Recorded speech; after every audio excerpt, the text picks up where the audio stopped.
Welcome to True Crime and Coffee Time. We're back. I'm going to try and do these at least once a week, but hopefully more than that. But today we're going to cover Margie Velma Barfield.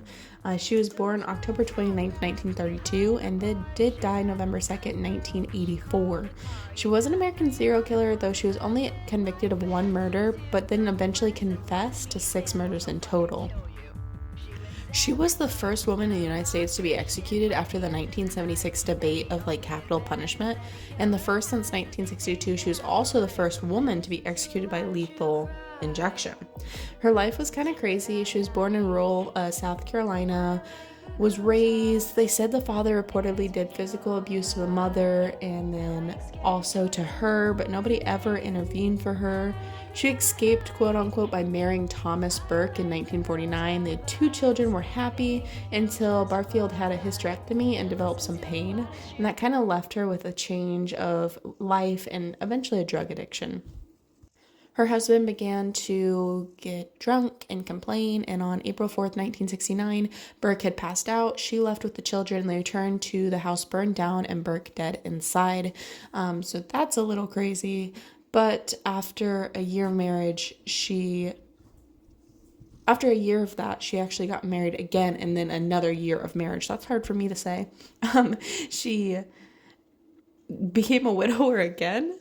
Her husband died again of heart complications. So, let's calm it down. Let's stop getting married, okay? Then her mother died, and then she was convicted of writing bad checks, and then she was caring for the elderly, and they started dying.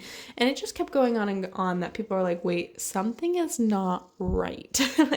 Why is everyone around her dying? Isn't that crazy? As we can tell by the image, poison was her kind of killing of choice, and that's actually very common in women. I'm not entirely sure why. It's got to go probably along with the sociological effects of being a woman, but she did use rat poison like the previous person as well. And that's where it gets interesting, though, because she was using this poison, killing these people around her, but then she gets imprisoned. But she was really, at the time, there was no designated area for women under death sentences at the time, so she was the only female death row inmate. This did lead to a unit being made and established, but she became a devout Christian. I always like the quote that one of the true crime kind of scientists says in an interview, and he says, everyone finds God in prison. Whether it's genuine or not, she spent the last years following Billy Graham, going into Christian ministry, and making an effort of her life imprisonment. She had an appeal, but it just didn't work out in her favor. Her attorney abandoned her, and then again, she was executed by injection.